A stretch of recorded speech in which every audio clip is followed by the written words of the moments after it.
Good morning મિત્રો. આજે આપણે આ ચેપ્ટરનો મોસ્ટ ઇમ્પોર્ટન્ટ ક્વેશ્ચન સ્ફટિક ક્ષેત્ર સિદ્ધાંત ક્રિસ્ટલ ફિલ્ડ થિયરી વિશેની આપણે વાત કરવાના છીએ. બરાબર, આ ટોટલ 2 લેક્ચરની અંદર આપણે ડિવાઈડ કરવાના છીએ.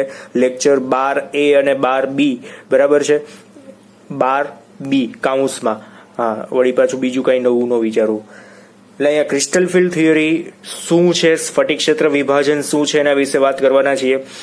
અને વચ્ચે એક આપણે નાનકડી થિયરીને સ્કીપ કરેલી છે, એને આપણે પછી વચ્ચે લઈ લેશું. પણ આ એક ઇમ્પોર્ટન્ટ ટોપિક છે જેને આપણે એક સાથે આખો ભણવાનો છે, એટલા માટે આ ઇમ્પોર્ટન્ટ વાતને આપણે આજે સ્ટાર્ટ કરીએ છીએ. બરાબર, શું કહેવા માંગે છે જોઈએ. વાયુમય વિલગિત એટલે કે એકલી ધાતુ પરમાણુ કે ધાતુ આયનમાંની 5 જે ડી કક્ષકોની ઉર્જા છે ને એ સરખી હોય છે. હવે તમને લોકોને ખ્યાલ છે કે ડી કક્ષકની અંદર પેટા કેટલી કક્ષકો હોય? તો તમને આ એક્ઝેક્ટલી ખ્યાલ છે કે પેટા કક્ષકોની સંખ્યા 1, 2, 3, 4 અને 5.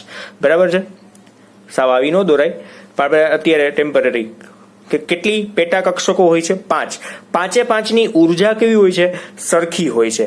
એટલે કે કક્ષકો સમશક્તિક રીતે ગોઠવાયેલી હોય છે, બધી એક જ લાઈનમાં ગોઠવાયેલી હોય છે અને સમમિત ક્ષેત્રને જાળવી રાખે છે. હવે કઈ રીતે એક જ સરખી ઉર્જામાં ગોઠવાયેલી છે ને એને આપણે આલેખ જ્યારે જોશું ને ત્યારે તમને ખબર પડી જશે. અત્યારે આપણે શું જોવાનું છે કે ધાતુ પરમાણુની 5 ડી કક્ષકો છે જેમની ઉર્જા સરખી છે. પરંતુ હવે જ્યારે કોઈ એક સંકીર્ણમાં જો લિગેન્ડ એટલે કે કયા હોઈ શકે, કાં તો તટસ્થ હોય કે જેમની પાસે વધારાના ઇલેક્ટ્રોન યુગ્મ છે દાન કરવા માટે, અથવા તો ઋણ લિગેન્ડ ને લીધે ઋણ ભાર ક્ષેત્ર અસમમિત બને છે. એટલે અહીંયા જે સમમિત હતું એના બદલે હવે શું થશે કે અહીંયા લિગેન્ડ જોડાવાને લીધે આમની ઉર્જાની અંદર શું થઈ જશે? ફેરફાર થશે. 5 એક જ લાઈનમાં હતા ને એના બદલે હવે ઉર્જા બદલે છે, તો અસમમિત બને છે અને ડી કક્ષકનું સમશક્તિકપણું કેવું થઈ જાય છે? દૂર થાય છે અને તે ડી કક્ષકના વિપાટનમાં પરિણમે છે. એટલે ડી કક્ષકનું શું થઈ જાય? ત્યાં વિપાટન થઈ જાય અને આ વિપાટનને આપણે શું કહીએ છીએ? સ્ફટિક ક્ષેત્ર વિપાટન કહીએ છીએ. બરાબર, હવે આ વિપાટન સ્ફટિક ક્ષેત્રના સ્વભાવ પર આધાર રાખે છે, જેને આપણે શું કહીશું? સ્ફટિક ક્ષેત્ર વિપાટન. અને એના કેટલા પ્રકાર છે? અહીંયા સ્વભાવને આધારે 2 પ્રકાર આપણે જોવાના છે. અષ્ટફલકીય સ્ફટિક ક્ષેત્ર વિપાટન જોવાનું છે અને સમચતુષ્ફલકીયની અંદર પણ આપણે આ જ જોવાનું છે. તો ચતુષ્ફલકીયનું આપણે આના પછીના લેક્ચરમાં લેવાના છીએ.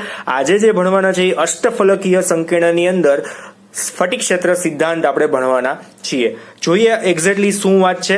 આ તો સામાન્ય પ્રસ્તાવિક વાત હતી જે પૂછાય છે. ક્વેશ્ચન અહીંયાથી સ્ટાર્ટ થાય છે. અષ્ટફલકીય સવર્ગ સ્પીસીસના સ્ફટિક ક્ષેત્ર વિપાટનની સમજૂતી આપો.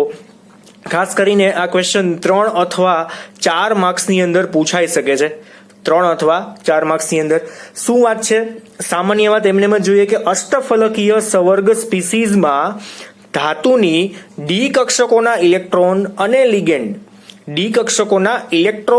લિગેન્ડ ના વચ્ચે શું હોય છે? અપાકર્ષણ હોય છે. એટલે ડી કક્ષકના ઇલેક્ટ્રોનનો વીજભાર શું છે? Minus charge.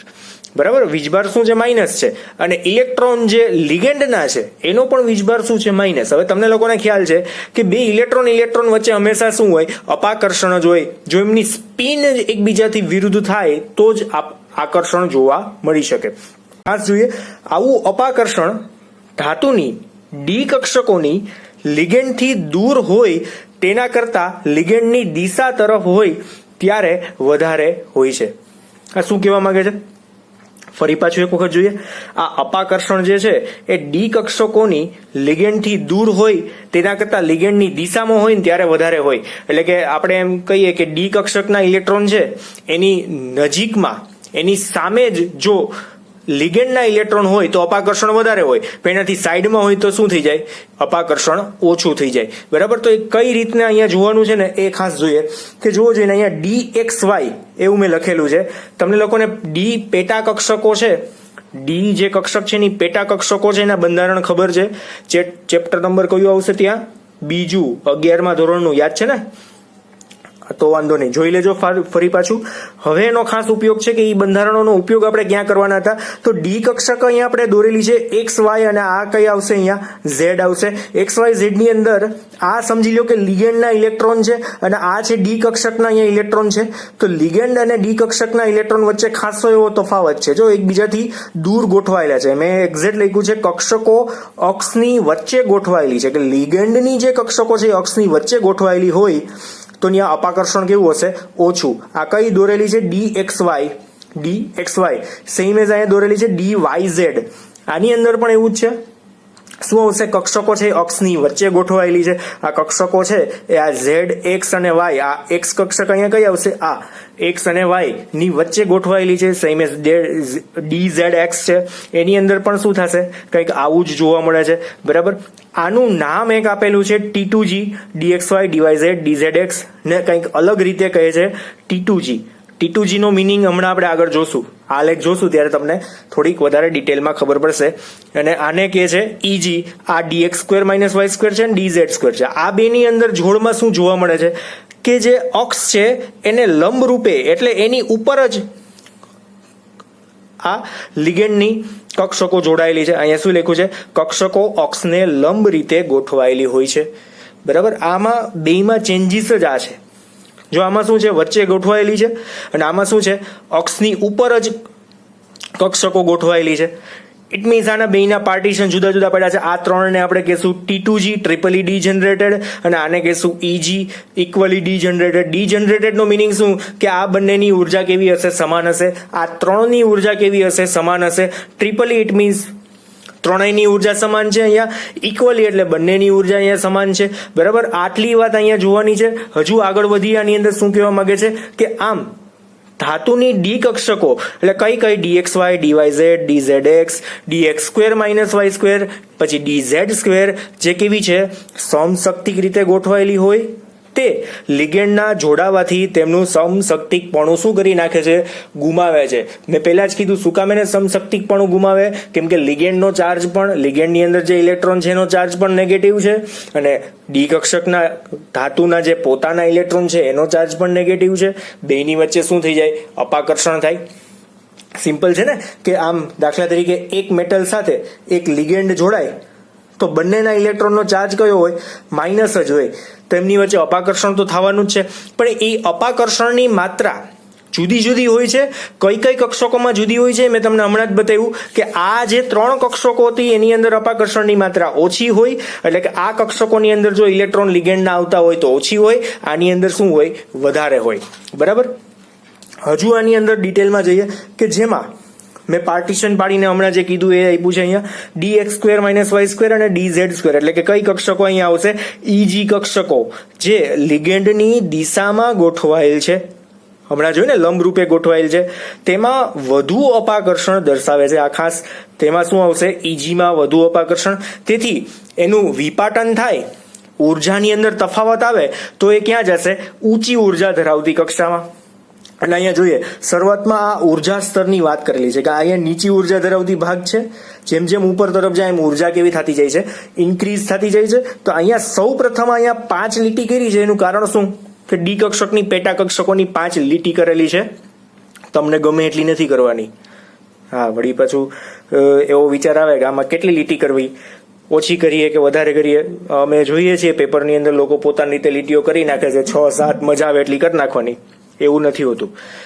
જોઈએ આની અંદર ડી કક્ષકોની અંદર ટોટલ 5 પેટા કક્ષકો છે. શરૂઆતમાં એની ઉર્જા કેવી હોય છે, નિશ્ચિત જ હોય છે, સાવ ઓછી હોય છે, નીચી ઉર્જા ધરાવતી કક્ષામાં હોય છે. જ્યારે એની સાથે લિગેન્ડ જોડાય, એટલે મેં લખ્યું છે M છે L સાથે જોડાય ત્યારે ઉર્જાની અંદર ધીમે ધીમે વધારો થાય છે.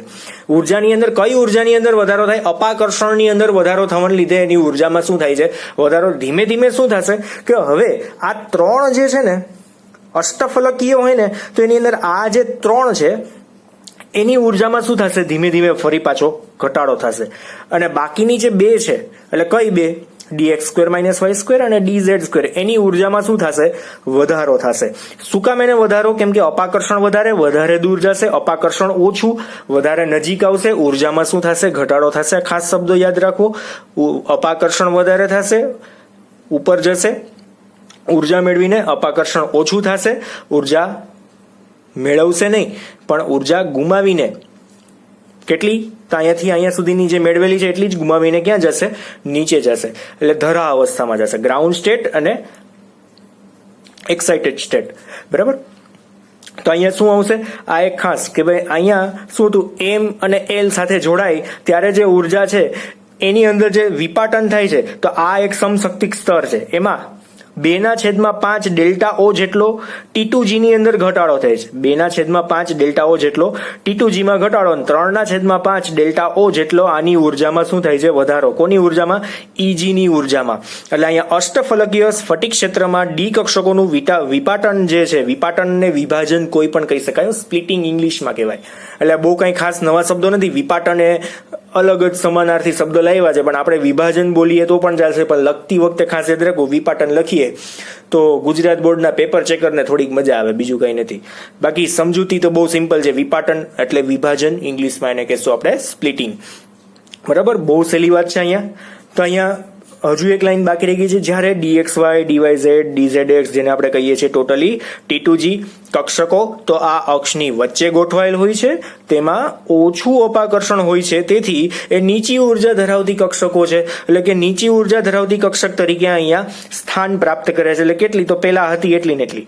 બરાબર. અને આમાં શું થાય છે, ઉર્જામાં વધારો. આ ડેલ્ટા ઓ શું છે, તો ઓક્ટાહેડ્રલ ની અંદર, ઓક્ટાહેડ્રલ ઓ, અહીંયા ડેલ્ટા ઓ છે, ડેલ્ટા 0 નો સમજતા, ડેલ્ટા ઓ એટલે ઓક્ટાહેડ્રલ, અને ઓક્ટાહેડ્રલ ને ગુજરાતીમાં કહેવાય અષ્ટફલકીય. તો અષ્ટફલકીય સંકીર્ણની અંદર સ્પ્લિટિંગ એનર્જી એટલે કે સ્ફટિક ક્ષેત્રની જે ઉર્જા છે એને આપણે ડેલ્ટા કહીએ છીએ, delta O, splitting energy of octahedral. બરાબર. તો ડેલ્ટા ઓ આપણે અહીંયા કહેશું. હવે આપણે આગળ વધીએ. આની અંદર હજુ શું પ્રોબ્લેમ છે, અહીંયા તમે વિપાટન તો આખું જોઈ લીધું. હવે વિપાટન કેટલા પ્રમાણમાં થાય એની વાત આપણે જોઈએ. તો સ્ફટિક ક્ષેત્ર વિપાટન, જેને આપણે શું કીધું, ડેલ્ટા ઓ, અને ઉર્જા સાથે ઉમેરી શકાય. લિગેન્ડ અને ધાતુ આયન પરના વીજભાર ઉપર આધાર રાખે છે, પરના ભાર ઉપર આધાર રાખે છે. અહીંયા શબ્દ એવો લખ્યો છે, પણ કયો, તે પ્રબળ લિગેન્ડ હોય કે નિર્બળ લિગેન્ડ હોય એની ઉપર વિપાટન નક્કી થાય. હવે પ્રબળ લિગેન્ડ હોય તો ઉર્જા વધારે હોય તો વધારે બે વસ્તુ છૂટી પડશે. અહીંયા શું થાય કે નિર્બળ લિગેન્ડ હોય તો શું થાય, આ વિપાટન કેવું થઈ જાય, ઓછું થઈ જાય. પ્રબળ લિગેન્ડ હોય તો આ વધારે ઊંચું જશે, એટલે કે ડેલ્ટા ઓ નો ગેપ જે છે એ કેવો થતો જશે, વધતો જશે. અને ઇક્વલી આપણે ડેલ્ટા ઓ કહી શકીએ. અને આપણે આ રીતના સીધું જ આપણે આમ ડેલ્ટા ઓ આવું બતાવી શકશું ખરી. અહીંયાથી ક્યાં સુધીનું, અહીંયા સુધીનું આ ડેલ્ટા ઓ છે. ટેટ્રાહેડ્રલ ની વાત હોય, સમચતુષ્ફલકીયની હોય તો અહીંયા ડેલ્ટા ટી થઈ જાય. આ ઓક્ટાહેડ્રલ ની છે તો ડેલ્ટા ઓ કહેવાય. બરાબર.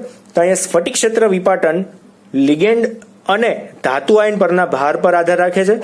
એટલે કે જો એની ઉપર પ્રબળ લિગેન્ડ ધાતુ આયન સાથે જોડાયેલો હોય તો વધુ વિપાટન થાય. આપણે ધાતુ આયન પરના લિગેન્ડના પ્રકાર આપણે એવું કરી નાખીએ, લિગેન્ડના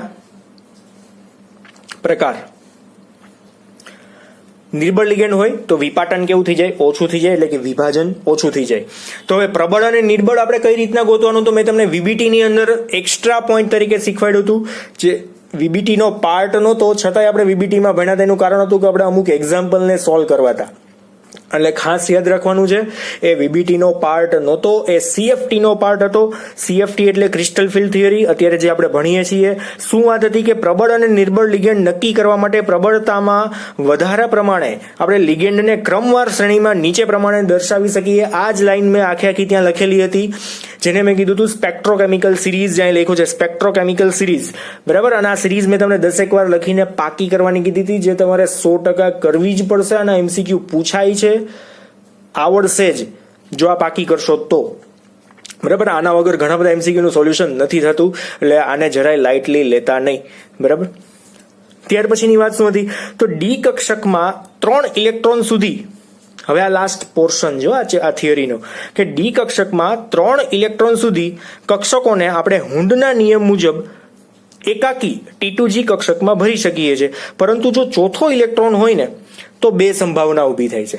આ લાઈન શું કહેવા માંગે છે એને હજુ આપણે ડિટેલમાં જોઈએ વિથ એક્ઝામ્પલ. કે સામાન્યતઃ જોવો જોઈએ ને કે આ એક ડી કક્ષક છે. બરાબર, એની 5 પેટા કક્ષકો છે. બરાબર, આપણે સ્પ્લિટિંગ કરી નાખ્યું ઓક્ટાહેડ્રલનું. T2G અને EG ઉપર ગઈ. હમણાં આપણે શીખી ગયા એવી રીતના EG ઉપર જશે અને T2G ક્યાં આવશે? નીચે આવશે, કેમ કે આની ઉર્જા ઓછી હોય, આની ઉર્જા કેવી હશે? વધારે, કેમ કે આની અંદર વધારે અપાકર્ષણ છે. વધારે અપાકર્ષણનું કારણ હમણાં શું જોયું તમે? અક્ષને લંબ રૂપે લિગેન્ડની કક્ષકો ગોઠવાયેલી હોય છે એટલે અપાકર્ષણ કેવું થઈ જાય? વધારે. લંબ રૂપે ગોઠવાયેલી હોય તો શું થઈ જાય? અપાકર્ષણ વધારે. સાઈડમાં ગોઠવાયેલી તો અપાકર્ષણ કેવું થઈ જાય? ઓછું. તો અહીંયા શું હતું? T2G અને EG. આમાં પણ એ જ રીતના બે પોસિબિલિટી મેં બતાવવાની ટ્રાય કરી છે કે ભાઈ 3 ઇલેક્ટ્રોન સુધી તો તમે એમ કહી શકો કે ભાઈ T2G માં 3 ઇલેક્ટ્રોન ભરાય હુન્ડના નિયમ મુજબ, એટલે કે સૌથી પહેલા એક ગોઠવાય, ત્યાર પછી એનું શું થાય? યુગ્મીકરણ થાય.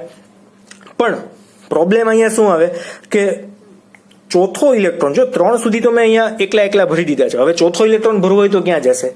તો એક પોસિબિલિટી એવી બતાવી છે કે ચોથો ઇલેક્ટ્રોન T2G સ્તરમાં જશે અને હાજર ઇલેક્ટ્રોન સાથે શું કરી નાખશે? યુગ્મન કરશે. એટલે અહીંયા 3 તો હતા જ, ચોથો ક્યાં જશે? હાજર ઇલેક્ટ્રોન સાથે શું કરશે?